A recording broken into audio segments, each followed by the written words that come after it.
जय सिया राम। तो आज हम अपने प्यारे कथा रसिक श्री सीताराम जी को, जिनका चरित्र श्रवण कराने वाले हैं, उनका नाम है श्री कृष्णदास बाबा जी, जो कि गोवर्धन जी में निवास करते थे। सिद्ध बाबा थे वे, तो सब उनका खूब आदर सम्मान भी करते थे।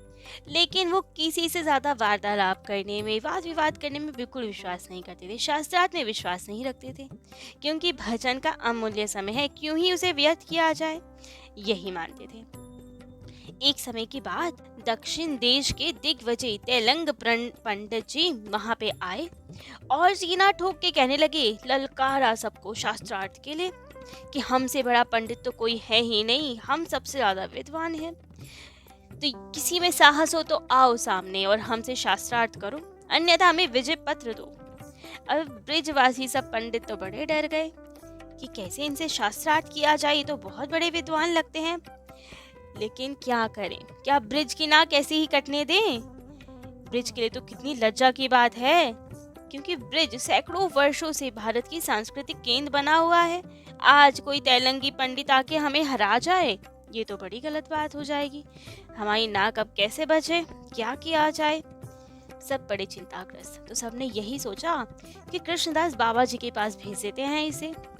लेकिन सबको यही संदेह कि भजनावेश में वे उससे शास्त्रार्थ करेंगे ही नहीं, क्योंकि स्वाभाविक रूप से वे दैन्य की मूर्ति हैं। वे उसे यही कह देंगे कि हम तो अयोग्य है, हमें कुछ आता नहीं। जैसे तैसे उसे भेज देंगे, विजय पत्र भी दे देंगे, शास्त्रार्थ करने में अपना समय नहीं व्यर्थ करेंगे। तो अब क्या किया जाए, कैसे कृष्णदास बाबा जी को मनाया जाए शास्त्रार्थ के लिए? तब तो किसी ने कहा कि ये तो असंभव है, कृष्णदास बाबा जी को तो नहीं मना सकते हम शास्त्रार्थ के लिए।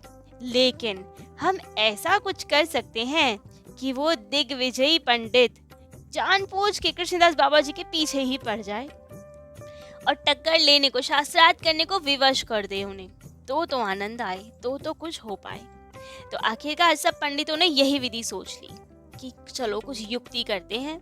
सब मिलकर योजना के अनुसार उस दिग्विजय के पास गए, खूब उसका आदर सम्मान किया, खूब प्रशंसा की, उसकी स्तुति की। कहा, हे महामना, आपकी प्रतिभा से तो सब पर प्रभावित है यहाँ पे। हमने ऐसा कोई नहीं देखा जो आपसे शास्त्रार्थ कर सके। लेकिन हमारा निवेदन है, आप गोवर्धन जी जाइए, वहाँ पे कृष्णदास बाबा जी हैं। यदि उनसे आप शास्त्रार्थ में जीत गए तो हम सब पराजय स्वीकार कर लेंगे। वे तो ब्रज के पंडितों की मुकुटमणि हैं। यदि उन्हें आप परास्त कर ले तो समझ लेंगे हम कि आप विश्व विजयी हैं। लेकिन वो आसानी से हाथ नहीं आते। उन्होंने कहा, अच्छा ऐसा क्यों? कहा, वो इतने बड़े विद्वान हैं ना, उन्हें जो अपने योग्य लगता है उसी से शास्त्रार्थ करते हैं, अरे गहरे किसी से भी शास्त्रार्थ नहीं करते। वे तो कैसे ना कैसे करके टाल देते, कह देते हैं हमें कुछ नहीं आता, दीनता दिखाते हैं, लेकिन जो उनके योग्य होता है केवल उसी से शास्त्रार्थ करते हैं। तो जाके आपको कुछ अपना ही पांडित्य का प्रदर्शन करना होगा, वरना तो वो शास्त्रार्थ के लिए तैयार नहीं होंगे। तब तो उन्हें और अभिमान जगा, अच्छा ऐसे है वो कि सबसे शास्त्रार्थ भी नहीं करते। बड़ा उकसा दिया सबने तो उन्हें, और उनका अभिमान भी बहुत ऊंचा पहुंच गया। दूसरे ही दिन वे दिग्विजय आए वृंदावन से गोवर्धन जी, और वहां कृष्णदास बाबा जी के पास जाके बोले, सुना है आप ब्रिज पंडितों के मुकुटमणि हैं, मैं आपसे शास्त्रार्थ करना चाहता हूँ, विजय पत्र लिखवाना चाहता हूँ आपसे। अब बाबा सोचे ये मुसीबत कहाँ से आ गई। उन्होंने तो बहुत कोशिश की किसी तरह टाल दे इन्हें, दैन्यता दिखाई, छल वाक्यों का भी प्रयोग किया, कहा कि हमें तो कुछ आता जाता नहीं, हम तो पढ़े लिखे नहीं। लेकिन अब उसको तो उकसा रखा था सबने, तो वे भी जाने को तैयार ही ना हो। तब तो उसने थोड़ा क्रुद्ध होके कहा कि मैंने तो सोचा था ब्रिज, यहाँ तो बड़े बड़े पंडित रहते हैं, शास्त्रार्थ करूंगा, खूब आनंद आएगा।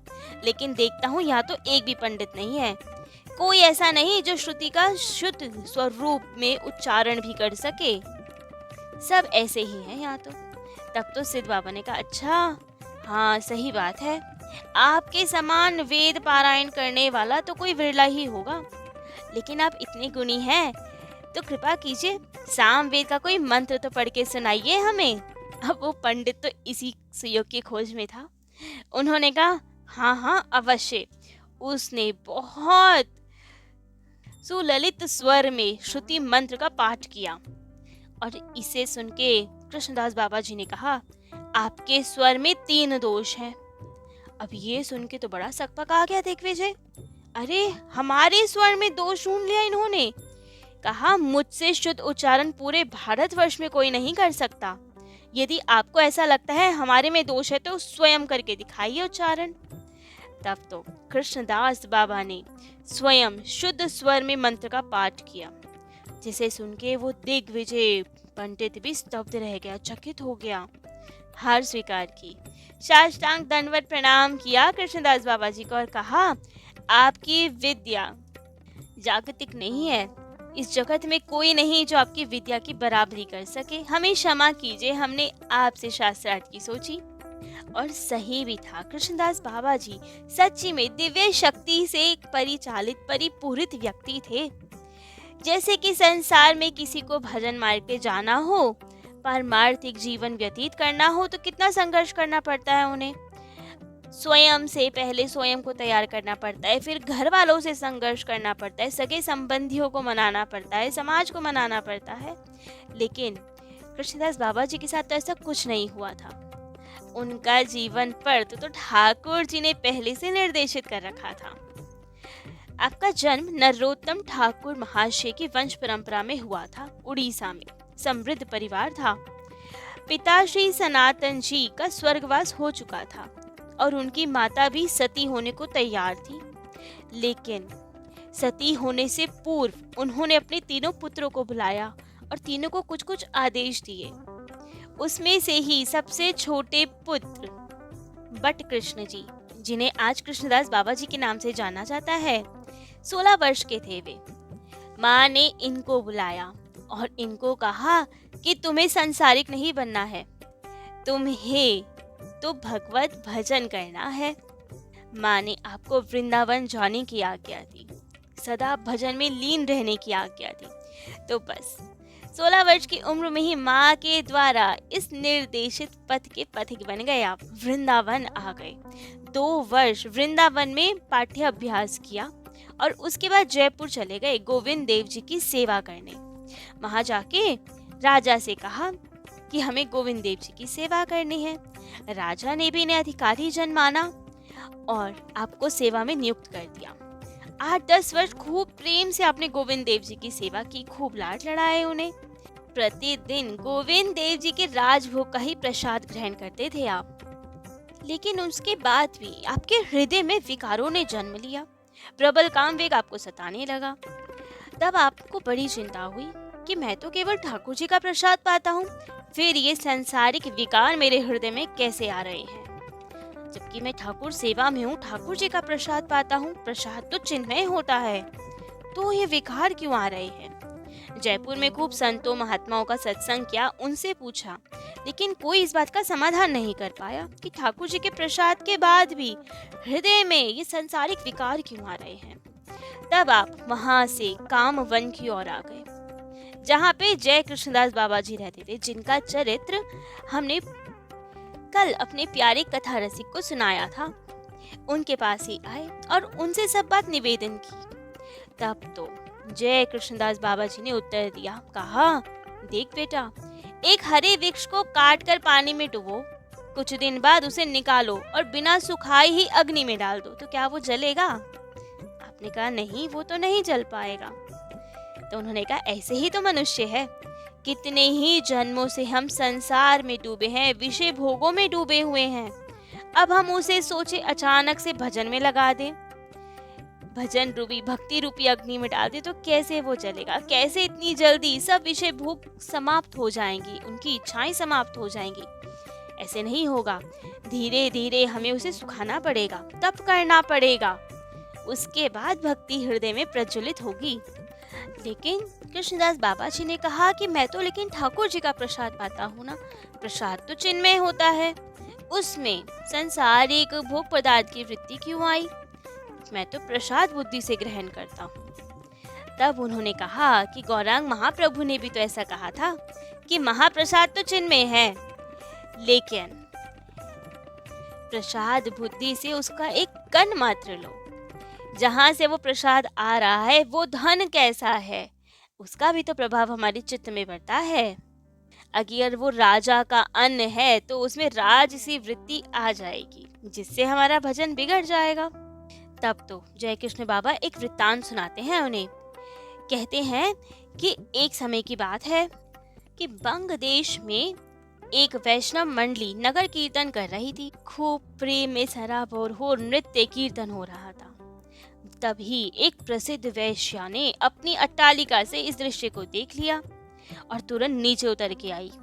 जितने भी वैष्णव जन थे उनकी पद धूलि में लोटपोट होने लगी और उनकी चरण रज से तत्काल उस वैश्य के हृदय में वैराग्य उत्पन्न हो गया।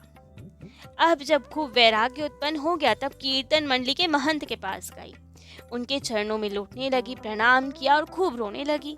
महंत जी ने पूछा कि तुम क्या चाहती हो? तब उस वैश्या ने कहा कि मैं चाहती हूँ कि मेरे पास जितने लाखों के आभूषण हैं, धन आदि है, वो सब आप ले लें और ठाकुर जी की सेवा में लगाएं। मेरी जितनी धन संपत्ति है सब वैष्णव सेवा में लगे और मुझे अब शिष्य स्वीकार कर लीजिए। तब महंत जी ने कहा कि मैं तुम्हारी प्रार्थना स्वीकार करता हूँ।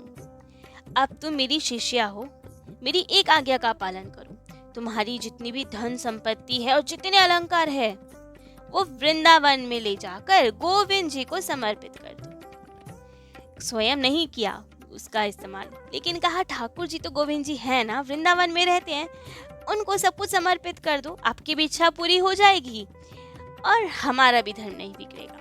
तब तो वैश्य ने ऐसा ही किया।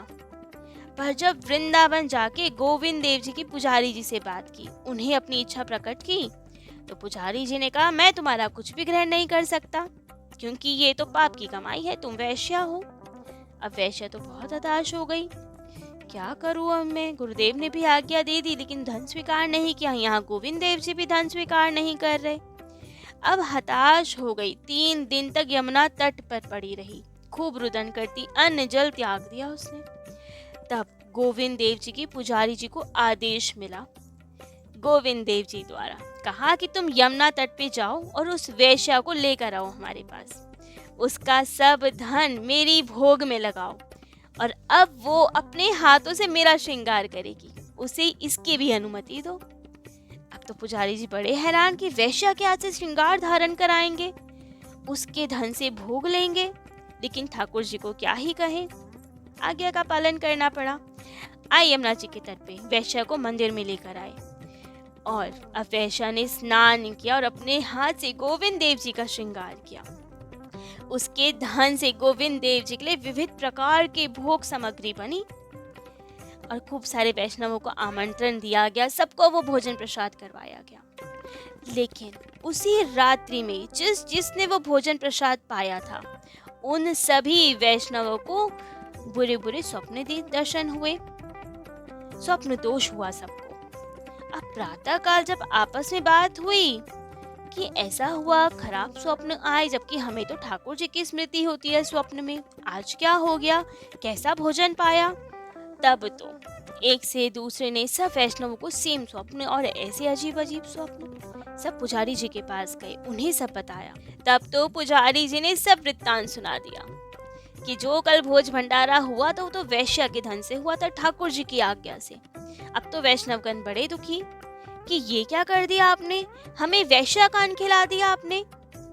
वे अपनी अपनी कुटी पे जाके 3 दिन तक अब निर्जल व्रत उपवास करे पड़े रहे। सब ने अनशन किया कि हमारा तो पाप कैसे धुले, बड़े दुखी हुए सब। तीसरे दिन रात्रि में गोविंद देव जी सबके स्वप्न में आए और कहा तुम मेरे प्रति क्रोध रखते हो, इसीलिए ही मुझे क्रोध जताने के लिए आत्महत्या करना चाह रहे हो, मुझ पे क्रोध दिखा रहे हो। तब तो वैष्णव जन भी कौन सा काम, कहने लगे ठाकुर जी आत्महत्या ना करे तो क्या करे, तुमने हमारा घर द्वार सब छुड़वाया, अपनी चरण शरण में रखा, कितना प्रेम किया हमें, क्या इसी दिन के लिए कि हमें वैश्या का अन्न खिला दो, हमारा धर्म भ्रष्ट कर दो? तब तो गोविंद देव जी ने कहा मैंने कब कहा तुमसे कि वैश्या का अन्न खाओ? तुम्हारी भूल है, तुमने क्यों खाया? मैं तो सभी कुछ खा सकता हूँ क्योंकि मेरे पे तो दोष नहीं लगता, तो मैंने तो भोग लगाया, लेकिन तुमने क्यों पाया? तुम्हें थोड़ी कहा था मैंने पाने को। यदि मैंने कहा हो तुम्हें पाने को तो बताओ, तो मेरी भूल, लेकिन मैंने तो नहीं कहा था तुम उसे पाओ। मैंने तो अपने भोग लगाने के लिए कहा था। तब तो पंडितों ने पूछा, वैष्णवों ने पूछा, तो हम क्या करें? महाप्रसाद सामने आए तो क्या उसकी उपेक्षा कर दें, अपराधी बन जाएं, भगवत प्रसाद का निरादर कर दें? तब गोविंद देव जी ने समझाया कि ऐसी स्थिति कभी उत्पन्न हो तो प्रसाद का केवल एक कण मात्र ले लो और उसका सम्मान करो, बुरा मत पाओ। अब ये कथा सुन के तो जय कृष्णदास जी बाबा ने कृष्णदास जी की शंका का समाधान कर दिया कि तुमने वहां रह के गोविंद देव जी का प्रसाद तो पाया, लेकिन वो है तो राजा का अन्ना, जिसके कारण ये सब हो रहा है, विषय विकार तुम्हें सता रहे हैं। तो अब से कृष्णदास जी ने सोच लिया कि अब कभी राजभोग प्रसाद का सेवन नहीं करेंगे। वे जयपुर छोड़कर नंदग्राम में दामोन वन में आकर बस गए। पूर्ण वैराग्य से अब भजन करने लगे। नंदग्राम के आटे की ही भिक्षा लेकर आते, वहीं जाते और भिक्षा मांग के लाते, और उसी आटे में कभी नीम के पत्ते मिला लेते, कभी थोड़ा पानी मिला के कच्चा ही उसे सान लेते, कभी उसकी बाटी बना के पा लेते और ऐसे ही भजन करते। लेकिन अब इन सब के कारण उनका शरीर दुबला होता चला गया, दृष्टि की शक्ति खो गई, अब उन्हें कम दिखने लगा। अब जब दिखाई नहीं दे ठीक से, शरीर भी दुर्बल हो जाए, तो भिक्षा लेने जाना भी बंद कर दिया उन्होंने कि ना हमें दिखता ज्यादा, ना इतना शरीर में सामर्थ्य। तो अब कहीं नहीं जाते, कई दिनों तक वहीं कुंड का जल पी के रहते। लेकिन अंत में ये हाल हुआ कि कुंड तक जाने की भी सामर्थ्य नहीं बची। 2-3 दिन तो बिना जल के ही बीत गए। लेकिन ठाकुर जी के लिए इतना कष्ट सह रहे हैं वे, यहाँ ब्रिज में आके रह रहे हैं, कठिन तपस्या कर रहे हैं। लेकिन हमने तो पूर्व कथा में सुना ना कि ब्रिज में कोई आए तो उनकी सारी संभार तो राधा रानी करती हैं। राधा रानी कैसे ही देख पाएंगे अपने भक्त को ऐसे भूखे प्यासे पड़े हुए, चाहे भजन के लिए ही पड़े हो, लेकिन सार संभार तो राधा रानी के हाथ में है। तो क्या करती है राधा रानी? क्या इनकी भी व्यवस्था करती हैं, भोजन आदि पवाती हैं, या क्या लीलाएं करती है, कैसे मनाती है इन्हें भोजन करने के लिए? ये सब हम अपने प्यारे कथा रसिक श्री सीताराम जी को कल श्रवण कराएंगे। आज के लिए इतना ही। जय जय श्री सीताराम।